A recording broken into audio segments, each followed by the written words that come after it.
Well, first off, I don't take it for granted. I was blessed, man, and to be in one team, and very grateful for the point. I've told many people this. I don't know if you've heard it, but I didn't know where New Jersey was when I got drafted back in 1982. The original year they moved here.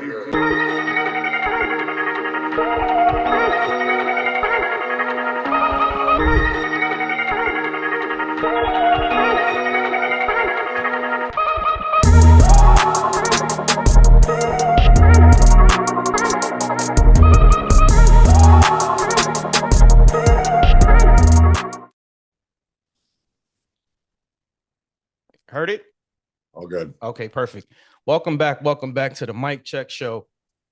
Today's guest is the ultimate warrior on skates, a blue-collar legend who bled for the Jersey Devils for not one, 2 decades. 3-time Stanley Cup champion, fan favorite, of course, absolutely. And one of the most loyal players to ever lace him up, the man, the myth, Mr. Devil himself, Ken Daneyko. How you doing, buddy? I'm good, Mike. How are you? Pleasure to be on with you, man. And thank you for the kind introduction. I'm transplanted in Jersey, and that might not be the proper English, but I've been here a long time. I'm grateful, and I bleed the Devils because they've been good to me, and I'm very grateful. And I thank you so much for taking some time off, right? So, Ken, the way I like to start off my pod, right, is asking rapid fire questions. Are you ready? Sure, let's go. Let's go. First thing that comes to mind when you hear the Stanley Cup Finals. How does that bring me? Electrifying. Okay. Toughest player you ever had to defend?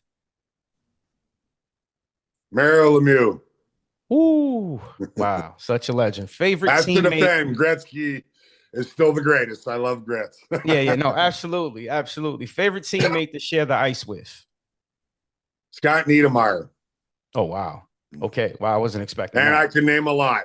No, I wasn't expecting that. Yeah. Okay, most underrated Devil from those championship teams. Oh, that one's hard to just rapid fire because so many. Sergey Brylin. Okay. Hardest city to play in on a road. This is a tough one.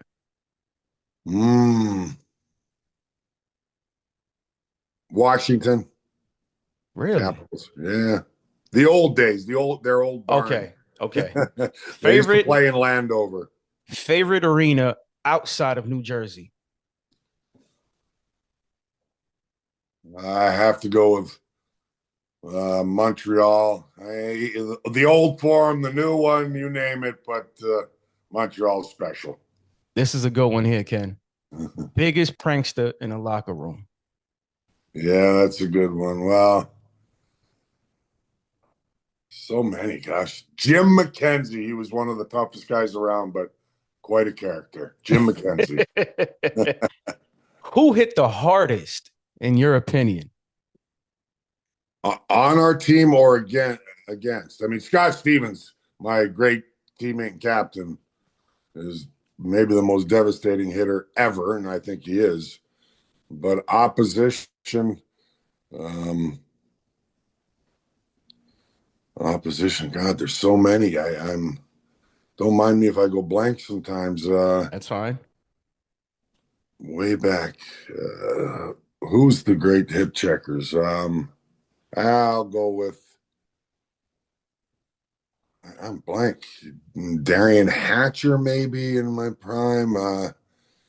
There's somebody I'm missing. I'm blank. Okay. Sorry, Mike. Hatcher. It's okay. We played them in the 2000 finals. He was a pretty. I have 2 more. Favorite meal after a big win. Favorite meal. Well, always spaghetti and. There you go. Pretty simplistic spaghetti and meat sauce. Okay. Spaghetti bolognese, as they say, maybe in Jersey here. And last one word to describe the 95 Devils team. Character. Ooh. Oh, I wasn't expecting that either. Wow, you surprised me, Ken. Yeah. Now, you spent, right, your entire career right? With one franchise, right? I What did, what yeah. I'm, what made you so loyal to that organization? well. First off, and again, I don't take it for granted. I was blessed, man, and to be in one team, and very grateful for the point. I've told many people this. I don't know if you've heard it, but I didn't know where New Jersey was when I got drafted back in 1982, the original year they moved here. And that's a true story, but it didn't matter to me. I would have ran the 2,000 miles it was where I grew up in Western Canada in Edmonton, Alberta, to get my opportunity. And it was pretty simple to me. They were giving me a chance to fulfill a dream. And if Yeah. they were going to keep me, not trade me, I wanted to stay here forever and see it through and be a small part of being that solution when we weren't very good in the early days, but being part of the solution to becoming Stanley Cup champions. That's all I cared about, and my teammates. And it took some years, but '95 that dream came true as well. So when you How was ask that me, feeling, Ken? How was that feeling? Like when you winning, ask winning, me, winning the cup. Like, when you ask me about the loyalty, that was easy because it was a two-way street. I was loyal to them; they were just as loyal to me, the organization, and everybody from the ownership to coaches to management to teammates. And I'm lucky for that. But that feeling, hard to describe. I mean, you hear one of the most iconic commercials or advertisements I've seen, and I think it was last year, but maybe over the years they've shown it before the Stanley Cup Finals played and after it. You see certain guys holding the cup, or they got a microphone in their mouth, and everybody's speechless. You can't. They're shaking their heads. There's tears. So that really describes it, and no different from me. It was again another dream come true. I used to carry a garbage can over my head, pretending it was the Stanley Cup, playing street hockey when I was 10 years old. wow. So yeah, so that was Holy we cow. used to always play street hockey in the neighborhood. And in the freezing cold, and you carry when you scored a goal or won a game against your buddies, we'd always have the garbage can right there, lifted up over our So head you knew like since day this. one, I'm going to the NHL. You knew it. I had a belief. I mean, I did from 7 years old. Told my mother every day for about 10 times a day, I'm going to play in the National Hockey League. She was, she pacified me and said, "Yeah, Kenny," but she thought I wasn't being realistic. I know she used to talk to my dad and would say, there's 10 Ken Daneykos on every corner, which there was in my neighborhood because hockey was a religion.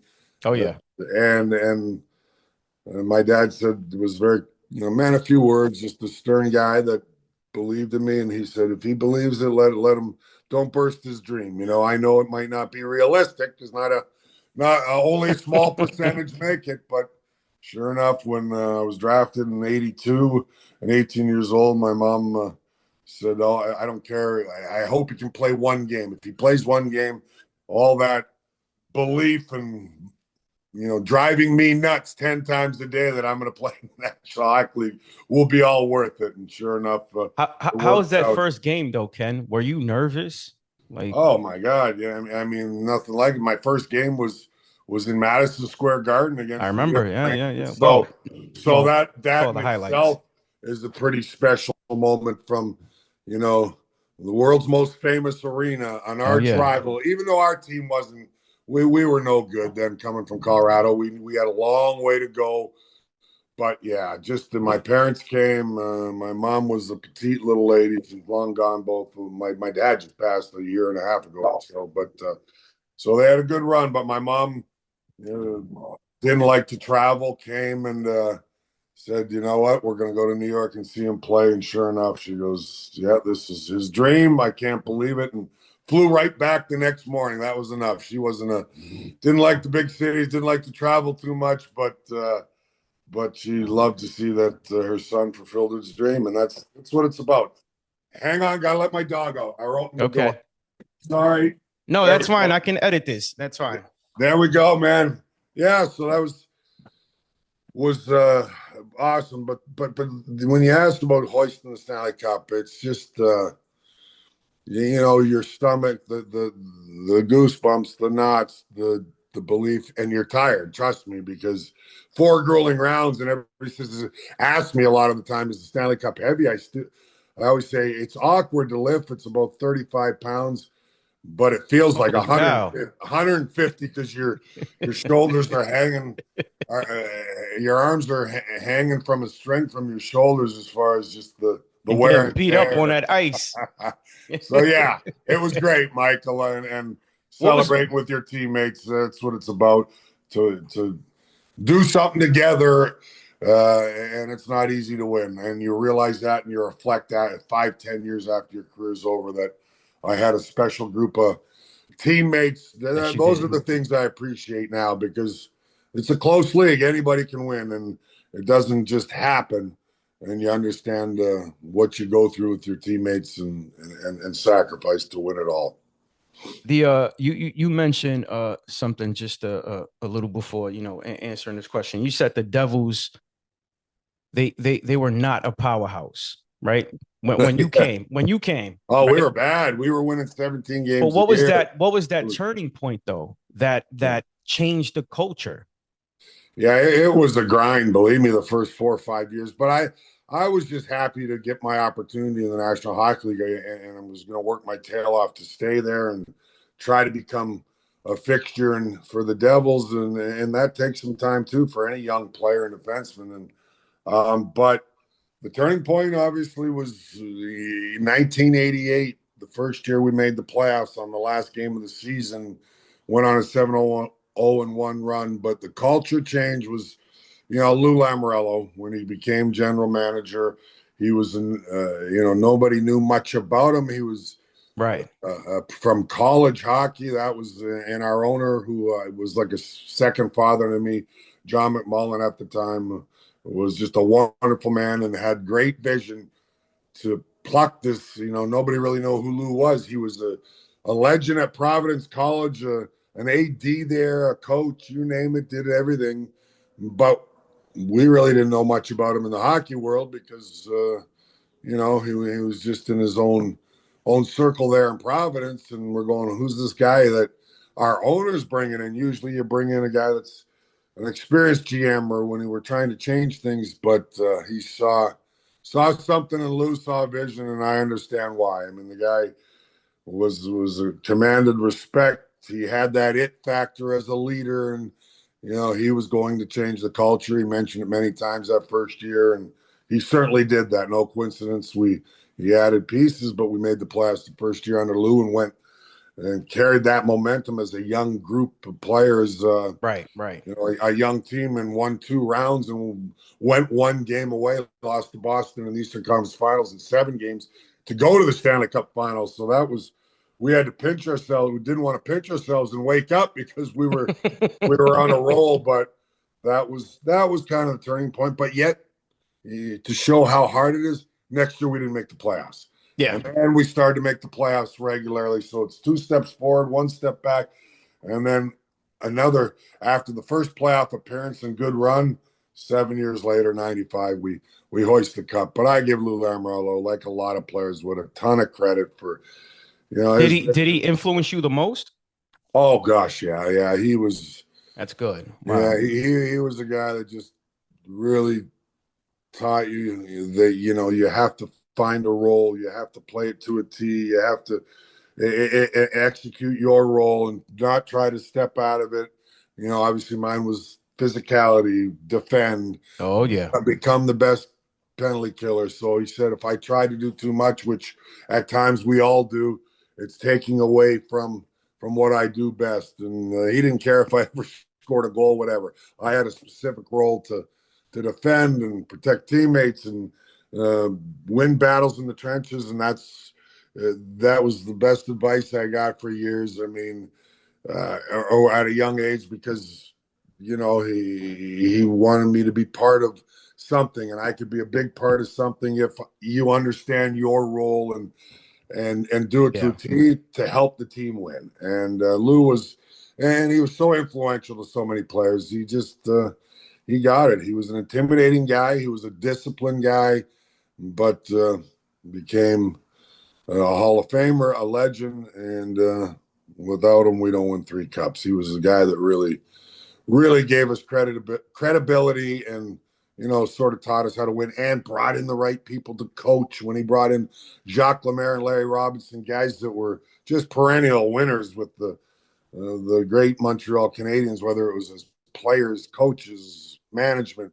They Right. if you couldn't listen to them, you wouldn't listen to anybody, because these guys knew how to win and they were great. And a lot of that was because Lou had that vision, and it took a lot of convincing to bring Jacques Lemaire to Jersey. From what I hear, I just heard recently a story that Jacques Really? had no interest in coming here, and but Lou said we are on the cusp of winning. That's all they won. He said, I believe it, Jock. He had to, convince him, and he brought his buddy Larry, who's was a legendary player and one of the greatest people you're going to meet, and teachers, and taught me so much about defense. I'd already been in the league 10, 11 years, and he taught me more in 1 week than I learned in the first 11 years of my career. But yeah, Wow. It took Lou. Lou told me the story. It took him a lot of convincing to get Jacques to come here, to leave Montreal, but that was the person Lou was. I mean, he told Jacques, "You got to trust me. I got a vision. This team is.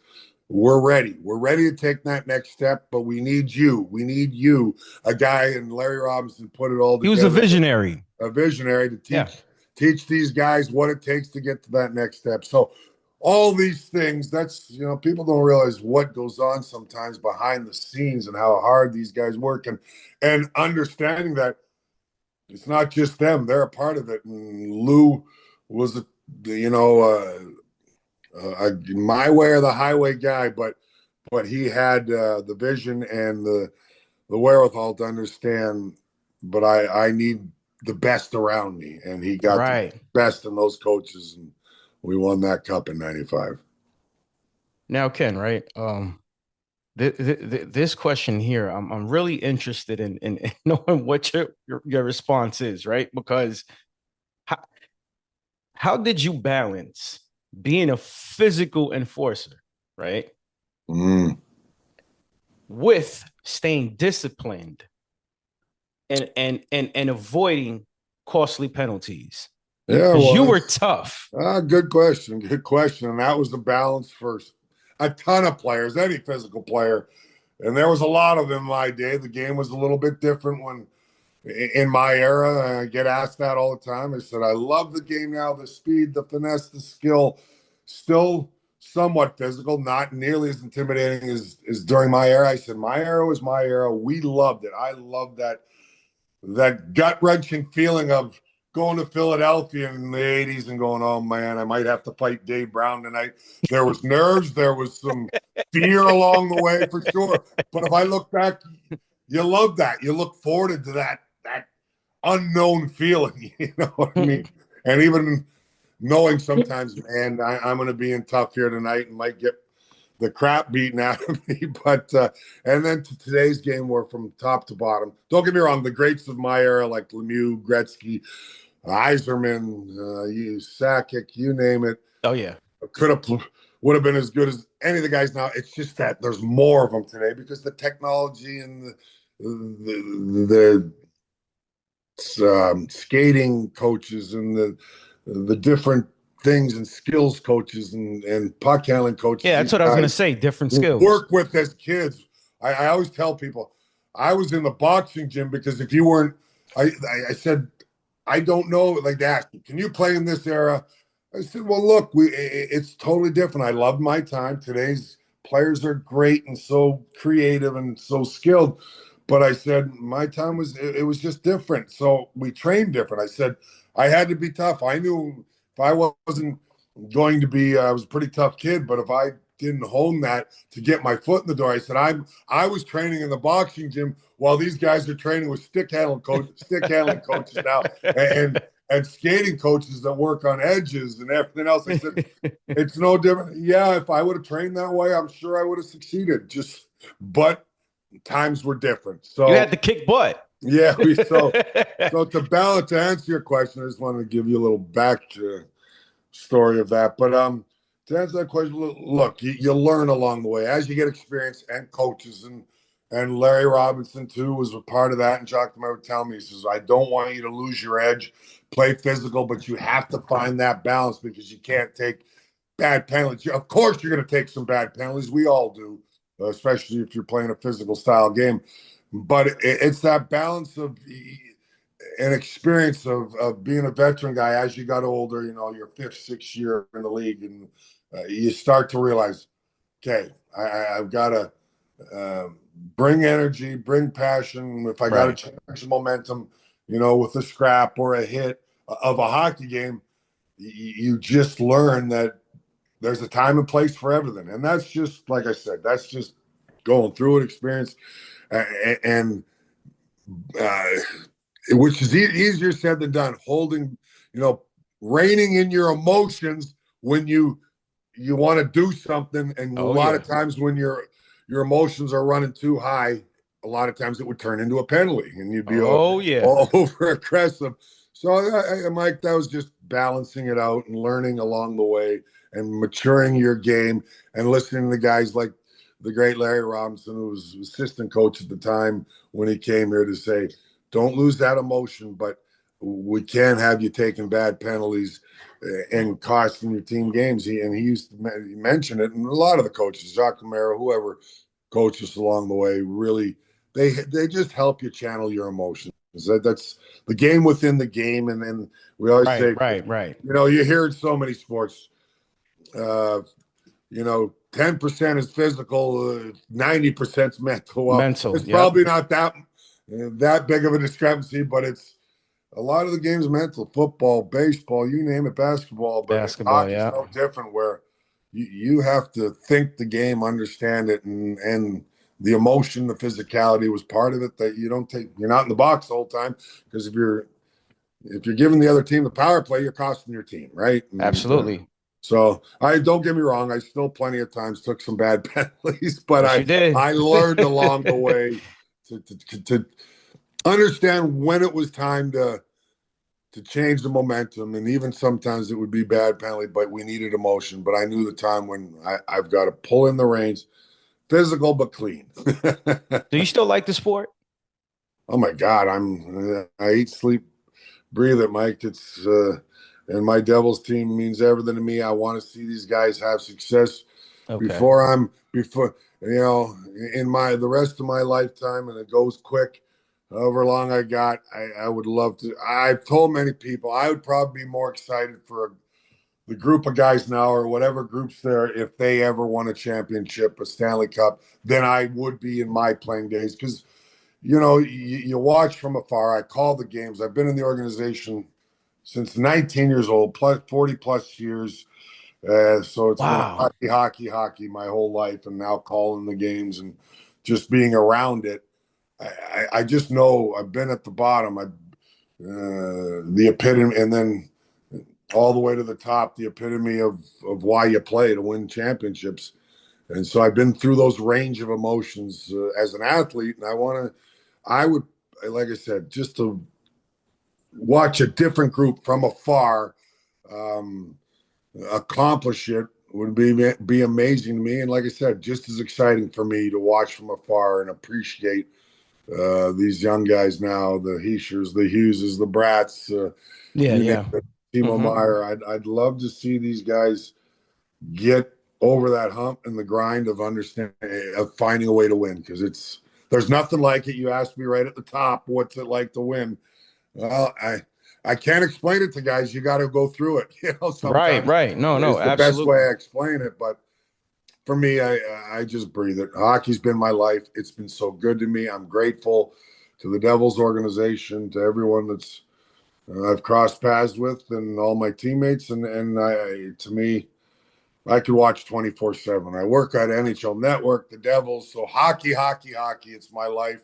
Probably too much so, but I'm a lucky guy that that's all I do. My wife says, "Do you ever turn it off?" Sometimes I go, "No, yeah," but she laughs and gets it. She says, you live for the game, don't you? And your team." And I said, "Yeah, I really do." I said, "I do, and I want them to win once in my lifetime. I want to see it.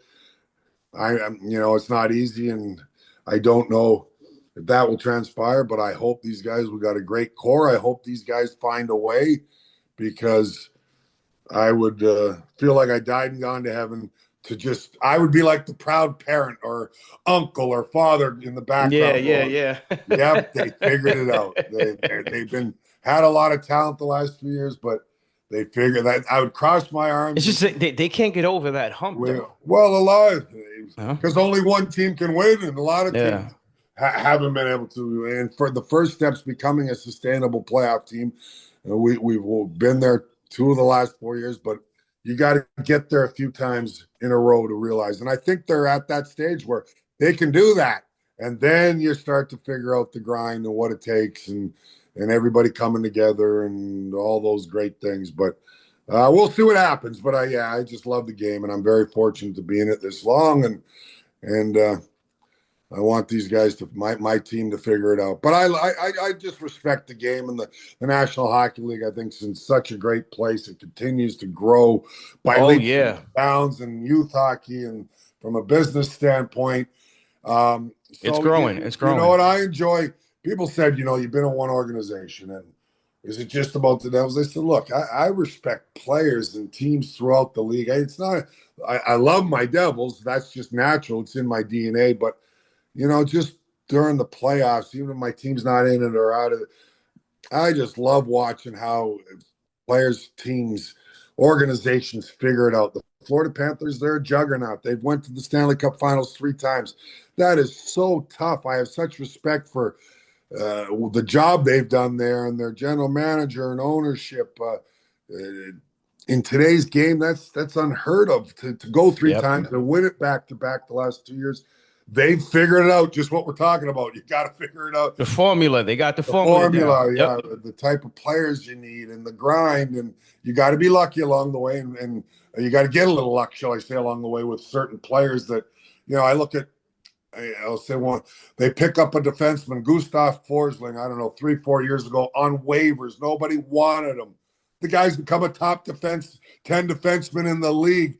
Like, you got to be fortunate like that, and that's a great job of building the team. But that's just one piece besides the draft that, Bill Zito, the general manager, and Dale Talon before him, and that they've done a terrific job. And you tip your cap and credit them, and every team in the National Hockey League, including my Devils, have to take a little piece of what has made them successful, and try to figure that out. So For some reason, Ken is always like that. And that's every sport. There's a player that no one wants, right? No, I'm talking about nobody. And then that's just one example, but right. He's been such a key piece. Like, who would have thought 4 years ago this guy I think they picked him up off waivers. I love those stories. That's what I love about the game, the National Hockey League, our league. And there's so many of these stories, but I'm just using one example on a team that's been a juggernaut the last 3 years, the Florida Panthers. Right. They don't win without him. This is a guy that was looking for a damn job to becoming, to me, a top 10, top 15 at the worst defenseman in the National Hockey League. Got the job, and he's getting it done. Yeah, getting it done. So those underdog stories, you always have to have those if you're a champion. I appreciate so much, and I could go on and on with other teams and players, and I love rivalries. Like, I mean, there was the Ranger. I got so many friends that are Ranger fans, but people that come up to me and almost look at me, and whether it's taunt me, whether it's apologizing, because they know I've been with Jersey. I said, I wouldn't expect anything different. I love that. Rivalry is what makes the sport great. You're a Ranger fan of what was my arch rival back then was the New York Rangers, along with the Philadelphia Flyers or whatever. So whoever you're a fan of, I got great respect for, because that's what makes our game great. You know what I mean? And it helps it grow too, Ken. I can't help.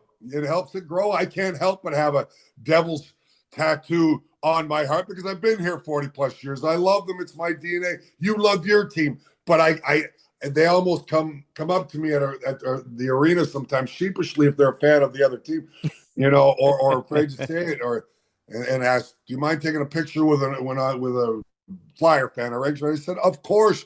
You're a hockey fan. You're what makes this sport great. I don't take the fans for granted. They're the best. That's what it's all about. And you root for your team. I love that. Of course, I respect that. That's your team. Just because I'm a Devil or was a long-time Devil, I don't expect you to change. Right. Right.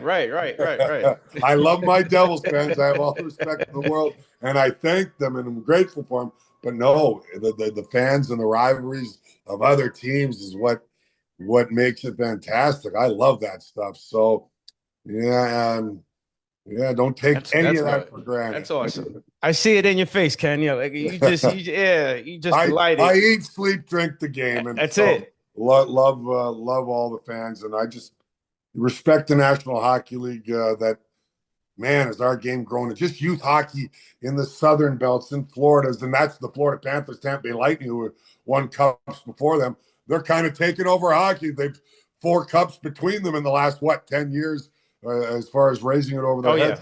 Oh yeah. But people don't realize maybe at times if you take a step back and look at how they've grown the game from the youth programs in Florida where kids would not even be playing hockey to like just loving their team and their players and wanting and trying the game of hockey. And they also do so many things in the grassroots area like we do in New Jersey. I tell people here in Jersey, I came in the early 80s. I believe there was give or take 6 ice rinks in the entire state. We have a monster state, 8 million people, to over 70 rinks now today. So Wow. that's a I didn't big. know that. Oh Wow. yeah, that's a huge growth spurt, and part of that was us winning championships and putting eyes on the game, and we're proud of that for sure. But But that just shows you that I mean, there's interest, right? yeah, And yeah, it's growing. and a lot of teams, I will say, throughout the National Hockey, whether it's Dallas or Los Angeles, when Gretzky came and put hockey on the map back in the blockbuster trade to the Los Angeles Kings, he kind of put hockey on the map in Los Angeles when they had football, baseball, and Is he the greatest, Ken? basketball. Yeah, oh yeah, he's no question the GOAT. He's our Michael Jordan of all time. Like I said, I bring up Maryland Lemieux because I played so much in the division. When I said he was probably the toughest for me to defend because the guy was a beast, and he was right there. But yeah, I don't think it's a question ever. Wayne Gretzky is the greatest of all time. And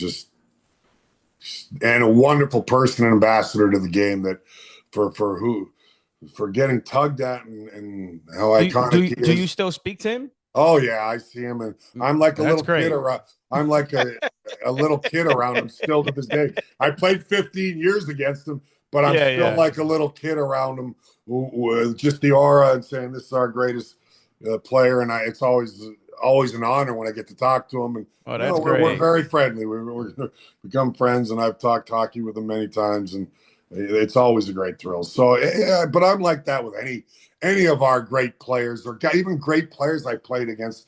I respect the game, or try to anyway, not take it for granted. I respect the game so much that I love. I get goosebumps sometimes talking to Mario Lemieux, or just being in his presence. These guys are Wow. That iconic. is They're so cool. legends of our game, and or the Ray Borks. I coached this summer in a league called Three Ice, which was a great thrill for me. My first coaching experience, and the league is really taking off. Oh, that's great, Kind of like man. 3-on-3 basketball that Yeah, they have yeah. going on there with Yeah, Ice like T, the Ice Cube, the big Ice three. Cube, Ice Cube. Excuse me, Ice Cube. The But big three, and yeah. that's really taken off because it's skill and finesse. And we have a 3 ice league going on that you got to check it out in the summertime. It was all played in Florida. Next year it's going to be in Iowa, believe it or not, because they got a lot of big fans in the Midwest. And the coaches are all these Hall of Did you Fame say guys. Iowa? Iowa, yeah, we're going to Oh, play. wow. Okay. All Yeah, right. so we're growing the game and keeping it alive in the summer.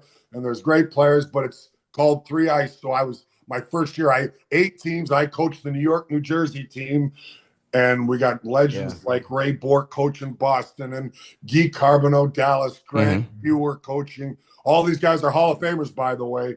And Grant Oh, Fuhr, yeah. John LeClaire coaching Nashville.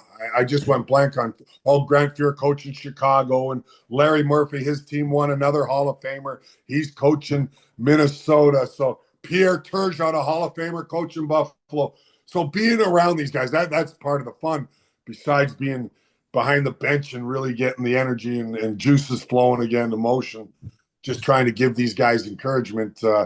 But to be around these guys and just be chatting about our playing time and, That's kind great. of every night after the game or before the night before the game, a round table with these great players that I battled against and played against and tried to defend.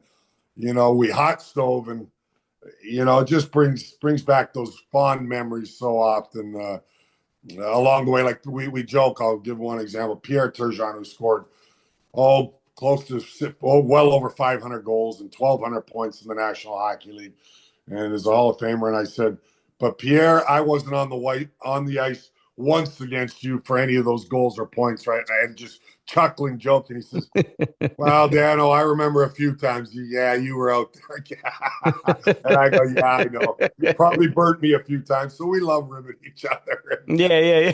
I knew it wasn't realistic to not think a great player like that didn't burn me once or twice along the way. That's good. Wow. It's just those great stories and fun things we have with these great players. So out of the 3 cups, right? The 95, 2000, and 2003, which one meant the most to you personally?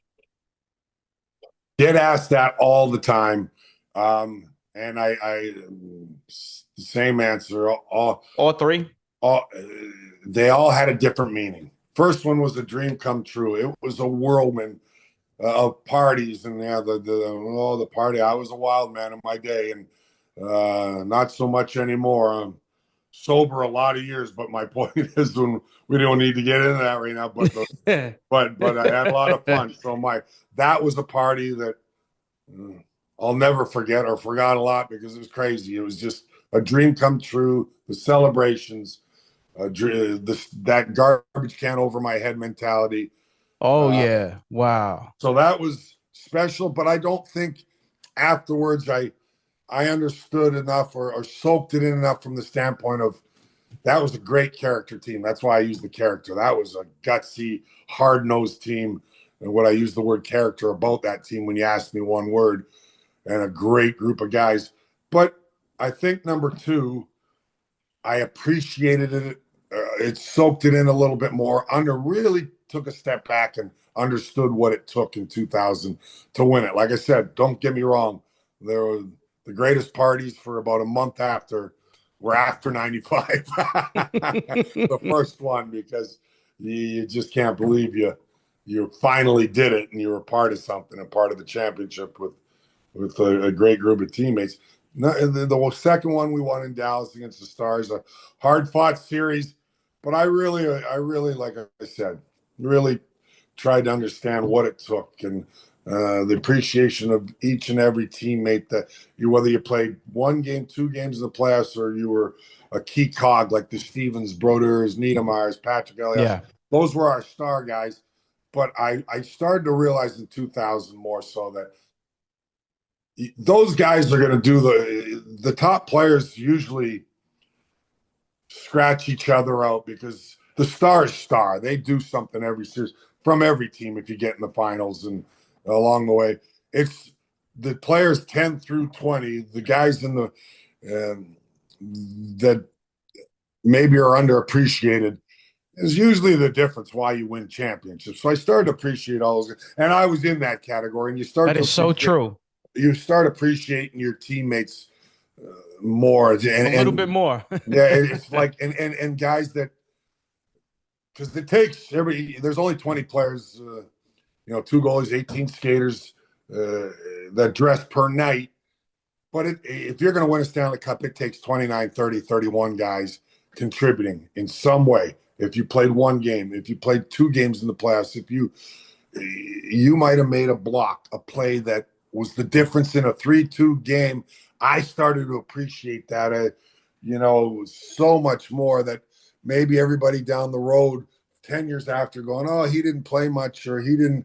I'm going, no, remember that player, made a huge play in game 5 because we had 2 injuries. He came in. We don't win without him, right, whatever. Right. And it impacted the series. Impacted why you went all the way in 4 grueling rounds. So I really, in the second Stanley Cup run and after it, absorbed that and appreciated every player I played one shift with that might have had an impact on us winning a championship. Those are the kind of things you start thinking of. And the third one, of course, was great. My role was diminishing. I was in and out of the lineup. Got back in game 7. Who doesn't want to go out on top? It's an athlete's dream. My last game was a game 7, hoisting the Stanley Cup 2003. I knew it was time to retire. I knew I was getting there anyway. Like I said, my role had changed and diminished, but you still have that fire and determination and competitiveness. And so sometimes that year was difficult for me because, like I said, I was in and out a little bit, but just to go out on top, to go out on a game 7, to get back in the lineup last game, all those things just made that last one. How did your body feel that game 7? Yeah. And I was already played 20 years and 39 years old. I pushed the gamut, as they say, as far as you could. Yeah, but yeah. You know what? God, when you win, bumps, bruises, injuries, and I know it was the end of a career for me, that all goes by the wayside. Everything hurts a lot less when you win. Trust me. That's yeah, you're right. It's very true.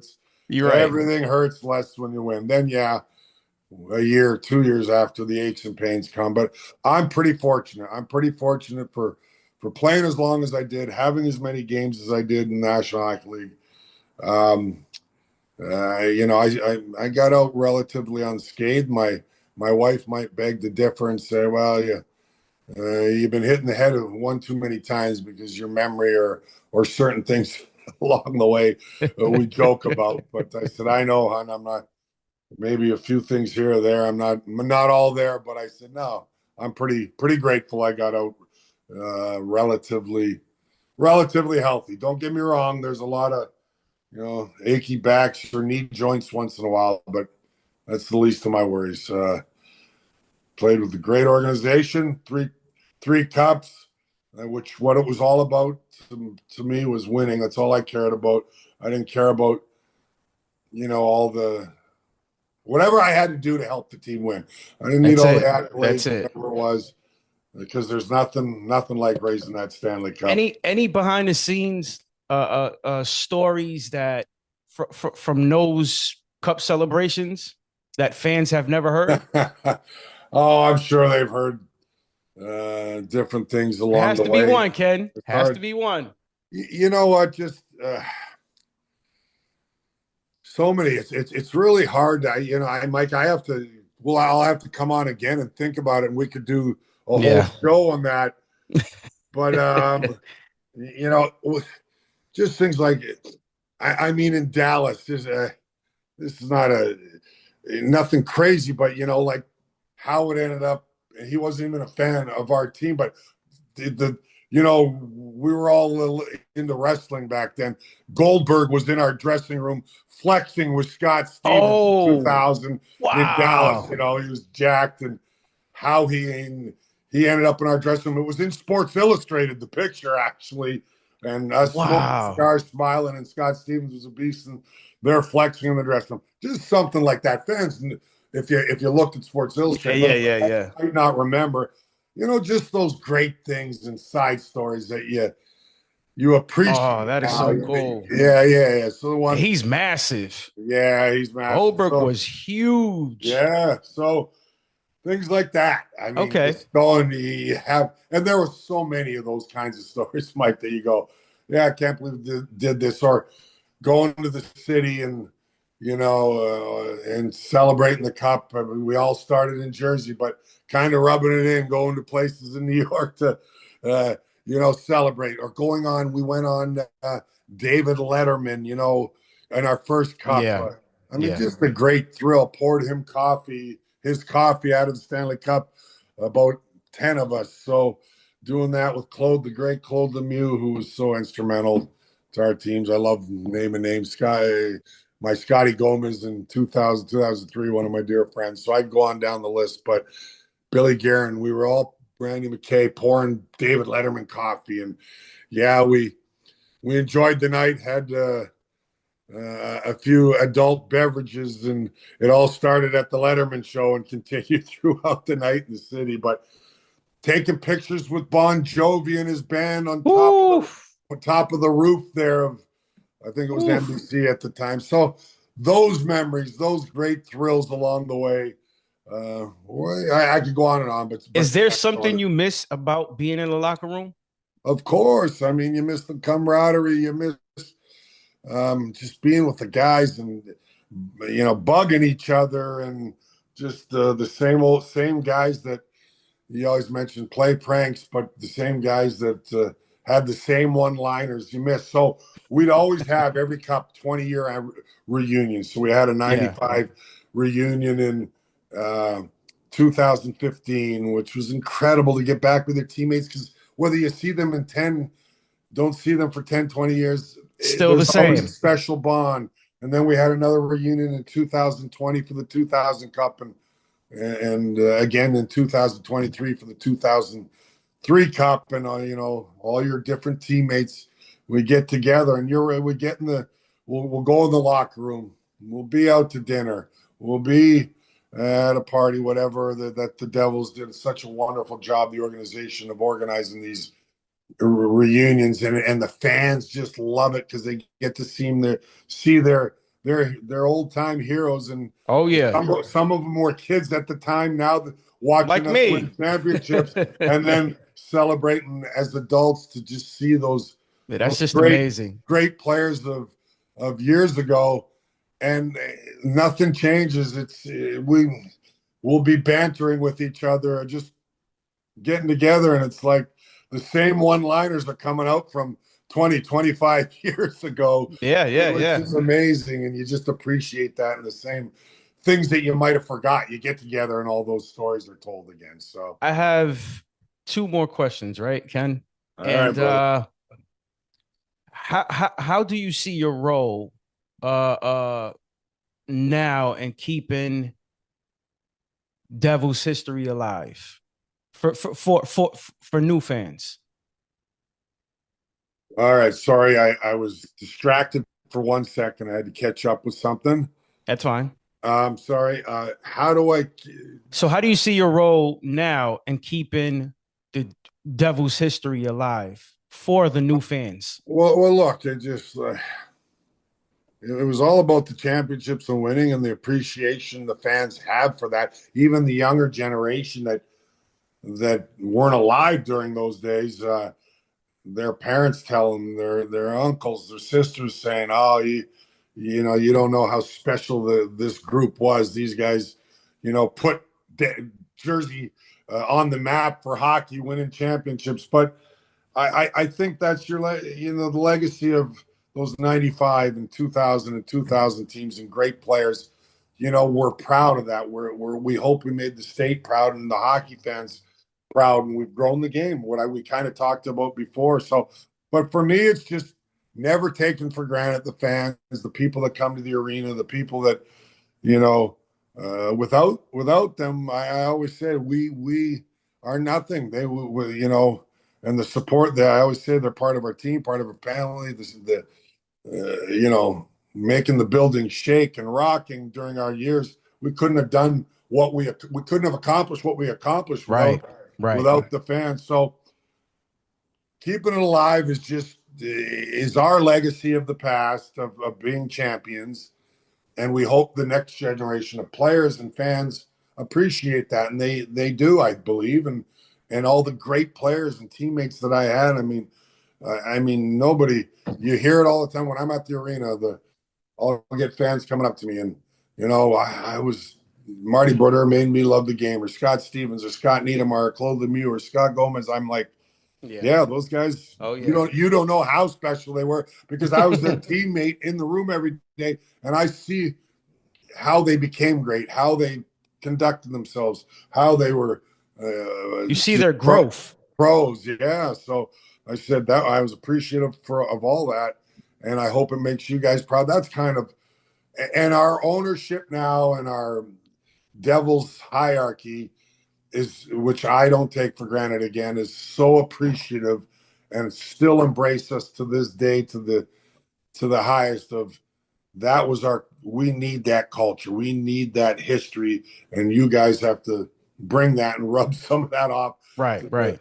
to this next generation, not just players, but fans, and going to the Prudential Center. So for me, that's, just being part of it still is what it's all about, which I love.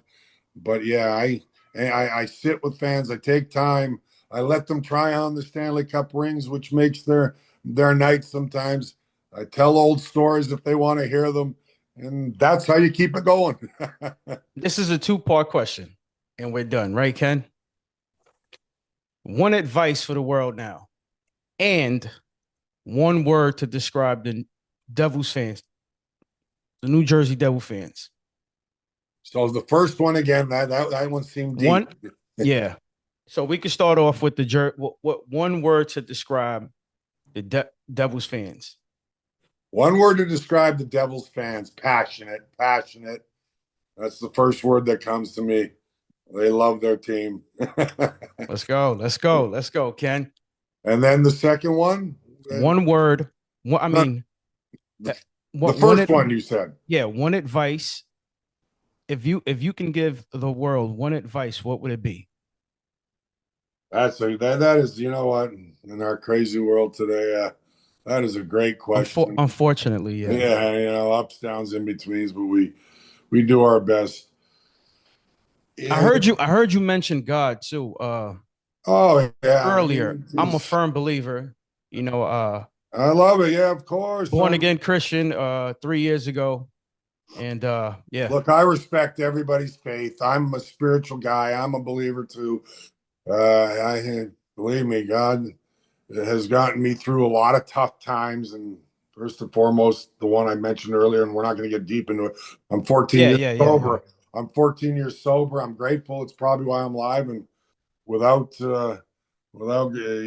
having faith and belief, God did for me what I couldn't do for myself. I'll leave it at that. Here we go. Because yeah, and believe me, it was because I had that spiritual awakening and moment to get me straight. But the advice: be kind to each other, be supportive, encouraging, help each other, and that's the advice I'd give.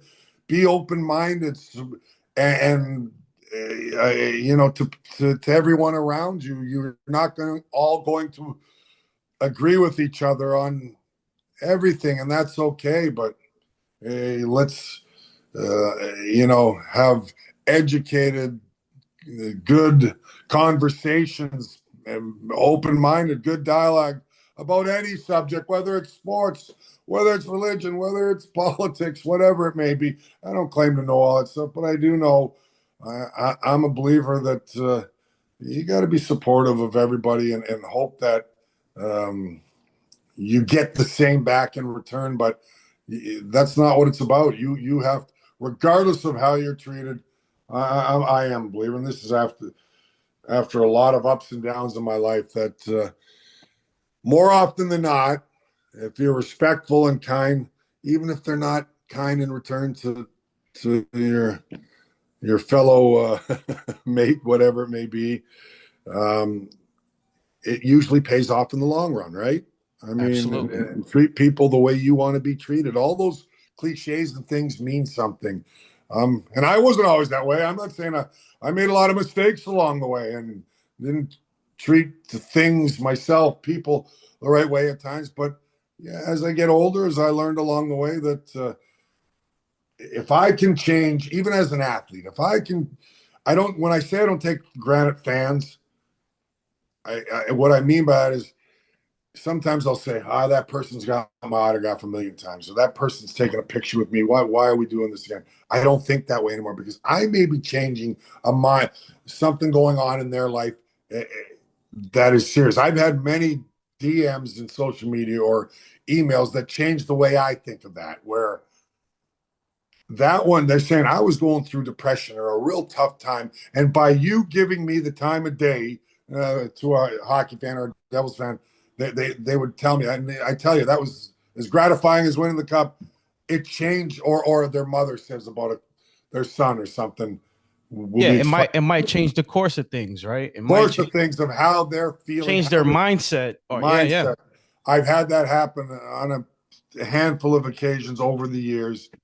Has made me really appreciate. I kind of went all over the map there, Mike, on what advice I'd give, but that's some of the advice I'm saying. That's part of being kind. Well, the main one that stood out was be kind.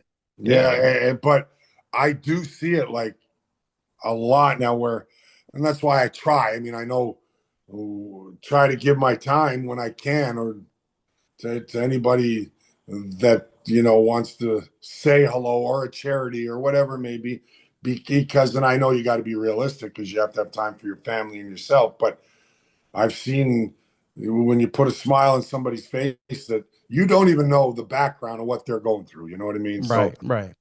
how hard is it for any of us to take 15, 20 seconds to make that person's day change, moment change, or even life for that matter, that Absolutely. the direction it's going, because they were going through something way more than we think they were. You took more than 10 seconds with me, and I thank you so much, Ken. All right, my man. Well, Such an nice amazing person. What a conversation, right? Guys, if you enjoyed this episode, make sure to subscribe, right? Share it with a fellow hockey fan.